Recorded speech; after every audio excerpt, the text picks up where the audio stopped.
Suatu hari di bulan Juni di bawah sorotan lampu megah Stadion Utama Gelora Bung Karno, sejarah baru bisa saja ditulis. Timnas Indonesia bakal menjamu Cina dalam laga krusial kualifikasi Piala Dunia 2026 zona Asia. Akan tetapi bukan hanya pertandingan yang bakal tersaji malam itu. Lebih dari itu, publik akan disuguhkan tontonan spektakuler, tapi Timnas Indonesia versi upgrade. Bukan upgrade biasa, ini upgrade level Eropa. Ya, Timnas Indonesia sekarang punya wajah baru. Wajah yang lebih tajam, lebih disiplin dan penuh percaya diri. Rahasianya kombinasi antara darah lokal dan darah naturalisasi. Sekarang pemain Indonesia gak cuma bisa nyundul bola, akan tetapi juga bisa ngepres ala Belanda. Balit up macam tiki taka dan finishing kelas dunia. Yang bilang timnas kita cuma bilang tim semangat doang, mungkin udah lama gak nonton.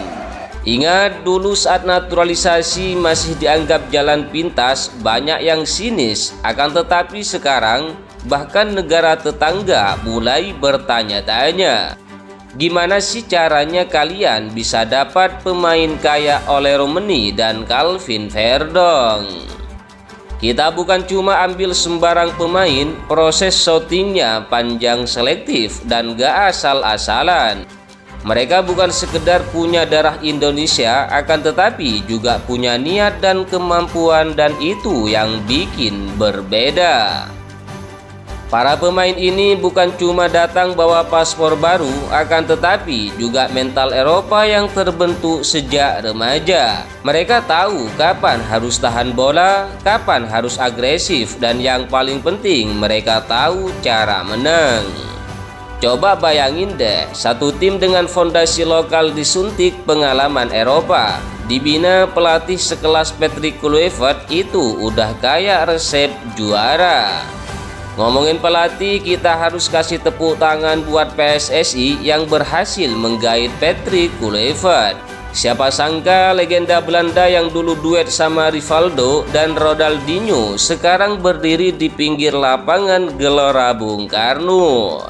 Kluivert bukan pelatih kaleng-kaleng, di bawah arahannya permainan Indonesia mulai punya identitas, yaitu rapi, sabar, tapi mematikan. Transisi dari bertahan ke menyerang lebih cepat dan pressingnya makin rapi. Yang saya suka dari pemain Indonesia adalah semangat mereka, tapi sekarang saya ingin mereka bukan cuma semangat, akan tetapi juga cerdas dan efisien, kata Kluivert.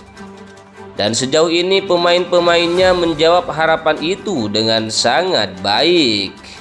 Di sisi lain, Cina datang ke Jakarta dengan beban berat. Hasil buruk di babak kualifikasi bikin posisi mereka di ujung tanduk. Dengan hanya 6 poin dari 8 pertandingan, peluang mereka untuk lolos otomatis ke Piala Dunia makin tipis, bahkan nyaris hilang. Media Cina mulai panik, mereka bilang Indonesia bukan lagi tim underdog.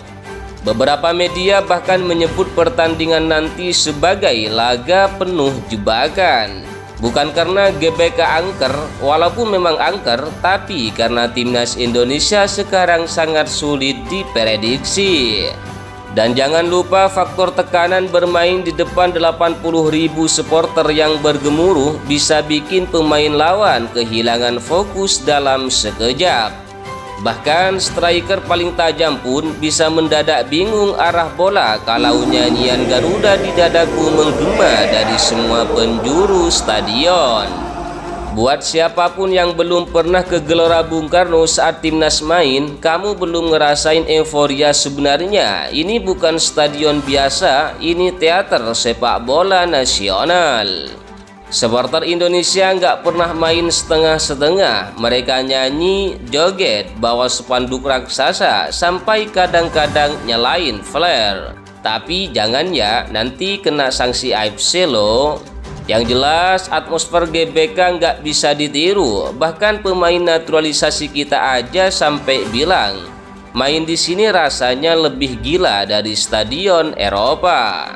Untuk laga lawan Cina nanti persiapan supporter juga udah gila-gilaan. Komunitas supporter bikin koreografi spesial. Bahkan katanya ada yang siap bawa 100 meter kain merah putih buat dikibar dari tribun atas sampai bawah. Wow, pokoknya kalau Cina datang tanpa persiapan mental bisa-bisa nyerah sebelum peluit panjang. Di era baru ini timnas bukan cuma tentang menang di kandang, kita bicara tentang perubahan budaya sepak bola. Pemain makin profesional, pelatih makin punya visi, dan PSSI mulai bikin langkah strategis. Naturalisasi bukan solusi instan, akan tetapi langkah jangka panjang yang kalau dikelola dengan benar bisa bikin kita bersaing di Asia bahkan di dunia.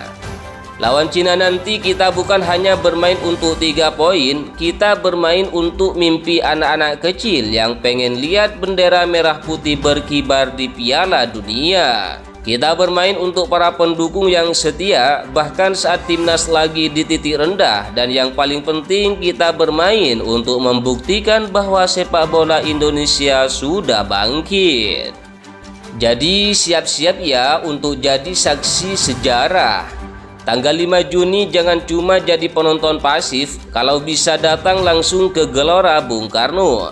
Pakai jersey terbaik kamu, teriak sesuka hati kamu. Karena malam itu mungkin jadi malam yang tak terlupakan dalam sejarah sepak bola kita. Dan ingat, ini bukan lagi timnas biasa, ini Garuda rasa Eropa. Dan mereka siap menggepakkan sayapnya ke panggung dunia.